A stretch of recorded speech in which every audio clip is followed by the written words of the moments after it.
আসসালামু আলাইকুম সুপ্রিয় এসএসসি পরীক্ষার্থীবৃন্দ, আগামীকাল তোমাদের বাংলা প্রথম পত্র পরীক্ষার জন্য আমরা আমাদের এই চ্যানেল থেকে মোট 5টা ভিডিও দিব তোমাদের এমসিকিউ এর জন্য, যেখানে মাত্র 497টি এমসিকিউ পড়লে এখান থেকে তোমাদের পরীক্ষার 30টা এমসিকিউ কমন আসবে ইনশাআল্লাহ। কিছুক্ষণ পূর্বে তোমাদেরকে এমসিকিউ এর প্রথম পর্বের সাজেশন দিয়েছিলাম। এই ভিডিওতে আমরা তোমাদের এমসিকিউ এর দ্বিতীয় পর্বের সাজেশন দিব এবং কিছুক্ষণ পর আমরা তোমাদের বাকি যে সকল পর্ব রয়েছে তৃতীয় এবং চতুর্থ এবং পঞ্চম পর্ব সেগুলো একটু পরে ধারাবাহিকভাবে দিয়ে দিব। যারা আমাদের এই চ্যানেলে নতুন রয়েছেন চ্যানেলটি সাবস্ক্রাইব করে পাশে থাকা বেল বাটনে ক্লিক করে অল করে রাখবেন, তাহলে একটু পর আমরা যখন বাকি সাজেশনগুলো আপলোড দিব এমসিকিউ এর সেগুলো খুব সহজে পেয়ে যাবেন। Thank you so much. এই ভিডিওতে আমরা পল্লী জননী এই কবিতা থেকে মাত্র 75টি এমসিকিউ তোমাদেরকে দিব। এখান থেকেই ইনশাআল্লাহ তোমাদের পরীক্ষায় এমসিকিউ কমন আসবে। এক নম্বর হচ্ছে পল্লী জননী কবিতাটির রচয়িতাকে। পল্লী জননী কবিতাটির রচয়িতা হচ্ছেন জসিমউদ্দিন। কবি জসিমউদ্দিন কত সালে জন্মগ্রহণ করেন? 1903 সালে জন্মগ্রহণ করেন। কবি জসিমউদ্দিন কোন জেলায় জন্মগ্রহণ করেন? এটা হচ্ছে ফরিদপুর জেলায় কবি জসিমউদ্দিন জন্মগ্রহণ করেন। কবি জসিমউদ্দিনের কবিতায় কোন বিষয়টি বেশি প্রকাশিত হয়েছে? এটা হচ্ছে ক নাম্বার, পল্লীর মাটি ও মানুষের জীবনচিত্র, এটা বেশি প্রকাশিত হয়েছে। কবি জসিমউদ্দিনের উপাধি কি? পল্লী কবি। আমরা জানি পল্লী কবি জসিমউদ্দিন, তার মানে তার উপাধি হচ্ছে পল্লী কবি। জসিমউদ্দিন কর্মজীবনের শুরুতে কোথায় অধ্যাপনা করেন? এটা হচ্ছে ঘ নাম্বার, ঢাকা বিশ্ববিদ্যালয়ে অধ্যাপনা করেন। জসিমউদ্দিনের কাব্য প্রতিভার বিকাশ ঘটে কোথায়, কখন? এটা হচ্ছে খ নাম্বার, ছাত্র অবস্থায়। কবি জসিমউদ্দিনের কোন কবিতাটি তিনি বিশ্ববিদ্যালয়ে অধ্যয়নকালেই প্রবেশিকা বাংলা সংকলনের অন্তর্ভুক্ত হয়? এটা হচ্ছে খবর কবিতা। কবি জসিমউদ্দিনের কোন কাব্যগ্রন্থ বিভিন্ন বিদেশি ভাষায় অনুদিত হয়েছে? এটা হচ্ছে নকশি খাতার মাঠ। কোনটি জসিমউদ্দিনের রচিত ভ্রমণ কাহিনী? এটা হচ্ছে গ নাম্বার, চলে মুসাফির। এটা হচ্ছে জসিমউদ্দিন রচিত ভ্রমণ কাহিনী। কবি জসিমউদ্দিনকে সম্মানসূচক ডিগ্রি প্রদান করে কোন প্রতিষ্ঠান? এটা হচ্ছে বিশ্বভারতী বিশ্ববিদ্যালয়। কবি জসিমউদ্দিন কত সালে মৃত্যুবরণ করেন? এটা হচ্ছে 1976 সালে কবি জসিমউদ্দিন মৃত্যুবরণ করেন। তারপর আমরা দেখি এখানে 13 নম্বর হচ্ছে পল্লী জননী অন্ধকার রাতে জেগে রয়েছেন কেন? এটা হচ্ছে ছেলেদের অসুস্থতার কারণে। পল্লী জননী কোথায় বসে রয়েছেন? এটা হচ্ছে রুগন ছেলের শিয়রে।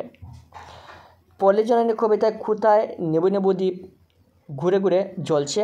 এটা হচ্ছে ক নাম্বার, রুগন ছেলের শিয়রে। পল্লী জননী কবিতায় এদোডুবা থেকে কিসের দুর্গন্ধ ছড়াচ্ছে? এটা হচ্ছে পচান পাতার। পল্লী জননীর ঘর কেমন? পল্লী জননীর ঘর হচ্ছে ঘ নাম্বার, কুড়ে ঘর। পল্লী জননীর ঘরের বেড়ার ফাঁক দিয়ে কি আসে? এটা হচ্ছে গ নাম্বার, শীতের বাতাস আসে। পল্লী জননীর কবিতায় মা ছেলের শিয়রে বসে কি করছেন? এটা হচ্ছে ছেলের নানা ঘটনা ভাবছেন। পল্লী জননীর কবিতায় ছেলেটির শুয়ে থাকতে ভালো লাগে না কেন? এটা সঠিক উত্তর হচ্ছে ক নাম্বার, অসুস্থতার কারণে। পল্লী জননীর ছেলের পাণ্ডুর গালে চুমু খায় কেন? এটা হচ্ছে মমতায়। পল্লী জননীর ছেলের সুস্থতার জন্য কোথায় মোমবাতি মানে? এটা হচ্ছে মসজিদে। পল্লী জননীর প্রাণ কাঁদে কেন? খ নাম্বার, সন্তানের অসুস্থতার জন্য। পল্লী জননীর কবিতায় কোথায় কানা কুয়ু ডাকে? এটা হচ্ছে বাঁশবনে। 25 নম্বর হচ্ছে পল্লী জননী কবিতায় কিসের বাতাসে সুপারির বন হেলে পড়ে? এটা হচ্ছে ভাদুরের পাখায় বাতাসে। পল্লী জননী কবিতায় বনপথে কুয়াশার কাফন ধরে কে যায়? এটা হচ্ছে ঘ নম্বর, জোনাকি মেয়েরা। পল্লী জননীর মনে কিসের সংখ্যা জাগে? এটা হচ্ছে খ নাম্বার, সন্তান হারানোর সংখ্যা জাগে, সন্তান হারানো। কোন কথা ভাবতে পল্লী জননীর প্রাণ শিয়রে ওঠে? এটা হচ্ছে ঘ নাম্বার, ছেলে হারানোর কথা। পল্লী জননী মনে মনে কিসের জাল বুনে? এটা হচ্ছে ঘ নাম্বার, ছেলের সুস্থতার জাল বুনে। পল্লী জননী কবিতার রোগন ছেলেটি কার যার ফুকের কথা বলেছে? এটা হচ্ছে গ নাম্বার, রহিম চাচার। রোগন ছেলেটি পল্লী জননীকে কি যত্ন করে রাখতে বলেছে? এটা সঠিক উত্তর হচ্ছে ক নাম্বার, লাঠাই। রোগন ছেলেটি পল্লী জননীকে 7 নড়ি শিকাবরে কি রাখতে বলেছে? এটা হচ্ছে খ নাম্বার, ঢেপের মুয়া। রোগন ছেলেটি পল্লী জননীকে খেজুরের গুড়ের নয়া ফটালে কিসে রাখতে বলেছে? এটা হচ্ছে খ নাম্বার হুরমের কুলায়। পল্লীজননী কবিতার ছেলেটি মাকে না বলে কোথায় গিয়েছিল? এটা হচ্ছে ক নাম্বার দূর বনে। পল্লীজননী কবিতায় মায়ের প্রাণ আটটাই করেছিল কেন? এটা হচ্ছে সন্ধ্যা হয়ে গেলেও ছেলে ফিরে না আসায়। পল্লীজননী কবিতায় ছেলেটি দূরবন থেকে এক খোঁজ ভরে কী নিয়ে আসে? এটা হচ্ছে গ নাম্বার বেতুল। দূরবন থেকে সাজের বেলায় বাড়ি ফেরায় পল্লীজননী ছেলেটি কী বলে গালি দেয়? এটা সেটা হচ্ছে খ নাম্বার মুখ পোড়া। যদি আমরা 38 নাম্বারটা দেখি তাহলে এখানে 38 নাম্বারটা হচ্ছে পল্লীজননী ছেলের ছোটোখাটো বায়না মেটাতে পারেনি কেন? অভাবের কারণে। অভাবের কারণে। পল্লীজননী কবিতার ছেলেটি আরঙ্গের দিনে মায়ের কাছে কী কিনতে পয়সা চায়? এটা হচ্ছে পুতুল কিনতে। পল্লীজননীর কাছে ছেলের পুতুল কেনার পয়সা জুটেনি বলে তিনি ছেলেকে কি বলেছেন? এটা হচ্ছে ক নাম্বার মুসলমানের আরং দেখিতে নাই।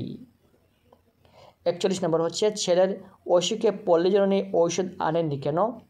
উত্তর হচ্ছে ঔষধ কেনার টাকা না থাকায়। পল্লীজননীর কবিতায় কোনটি অকল্যাণের প্রতীক? এটা সঠিক উত্তর হচ্ছে ঘ নাম্বার ঘরের চালে হুতুম ডাকা। পল্লীজননী কবিতায় কোথায় হুতুম ডাকে? উত্তর হচ্ছে ঘরের চালে। পল্লীজননী দূর দূর করে ওঠেন কেন? এটা হচ্ছে হুতুম তাড়াতে। পল্লীজননীর কবিতায় কোথায় বীরহিনী ডাহুক ডাকে? এটা সঠিক উত্তর হচ্ছে খ নাম্বার পচা ডুবাই। পল্লীজননীর কবিতায় কৃষাণ ছেলেরা কার বাচ্চা চুরি করেছে? এটা হচ্ছে গ নাম্বার ডাহুকের। পল্লীজননীর কবিতায় কার সম্মুখে ঘুর খুবজটি মহাকাল রাত পাতা? এটা হচ্ছে ক নাম্বার মায়ের।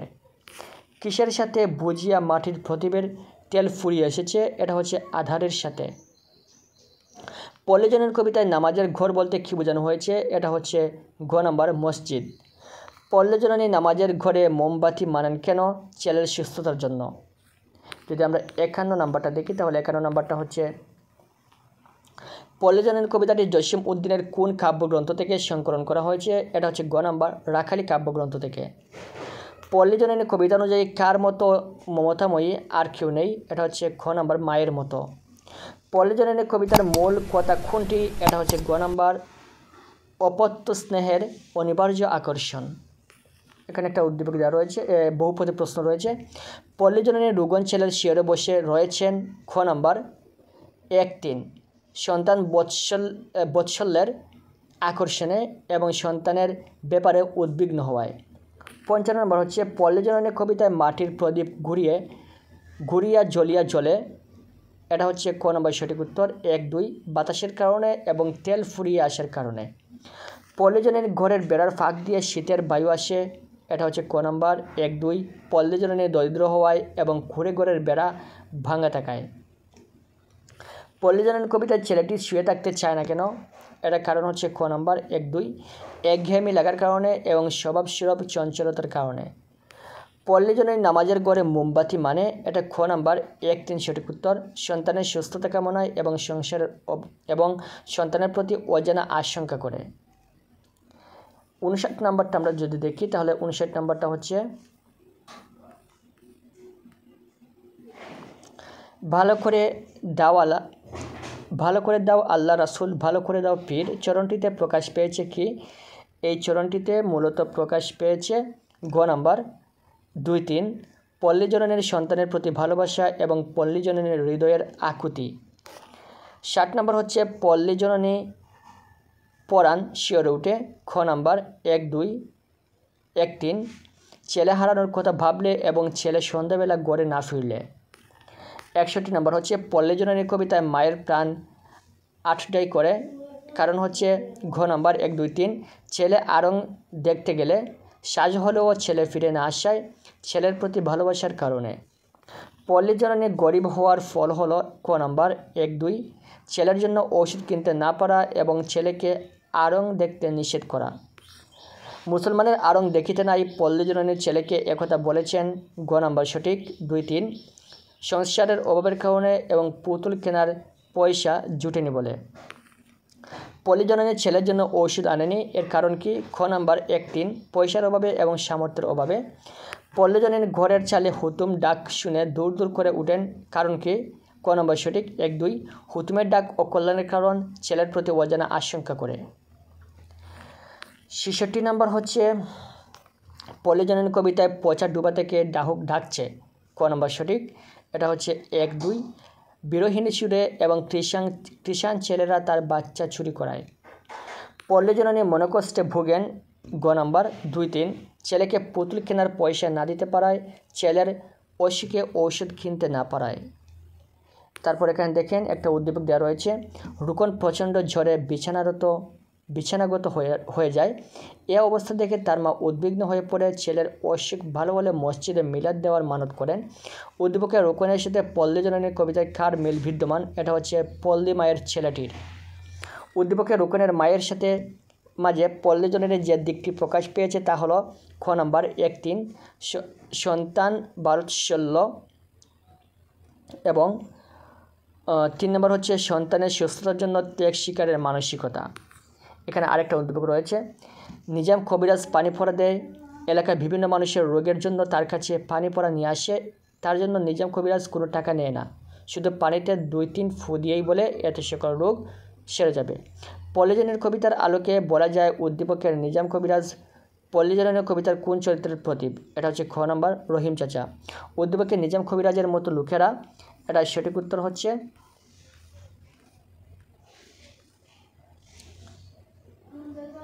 ক নাম্বার 1-2 পল্লীজননীর মতো অনেকের বিশেষ অর্জন করেছে, আমাদের দেশের একটি সংস্কারের ধারণ করে আছে। এখানে আরেকটা উদ্দীপক দেওয়া রয়েছে, সজীব সারাদিন ছুটাছুটি করে বেড়ায়, এর জন্য মা তাকে প্রায় বকাবকি করে। একদিন সন্দেশ বিক্রেতাকে দেখে সজীব মায়ের কাছে সন্দেশ খাওয়ার বায়না ধরে, কিন্তু মা তাকে সন্দেশ না কিনে দিয়ে বলে, এই সন্দেশ ভালো না, বাজার থেকে ভালো সন্দেশ কিনে দেবো। উদ্দীপকে সজীবের মায়ের মাঝে পল্লীজননীর কোন দিকটি প্রকাশ পায়? এরা সঠিক উত্তর হচ্ছে খ নাম্বার মায়ের দারিদ্রতার দিক। উদ্দীপকে সজীবের মায়ের তুলনায় কবিতার বর্ণিত পল্লীজননীর অপত্য স্নেহের আকর্ষণ বেশি, কেননা ঘ নম্বর 1-2-3 পল্লীজননী নিজের অপারগতার মনোকষ্টে ভুগছে। পল্লীজননীর পুত্রের অসুস্থতায় ব্যথিত হয়েছে, পুত্রের জন্য অজানা আশঙ্কায় পল্লীজননী চিন্তিত হয়েছে। এখানে আরেকটা উদ্দীপক রয়েছে, বাড়ির পাশের গাছে একটি হাড়িচাচা পাখি ডেকে সারা হচ্ছে।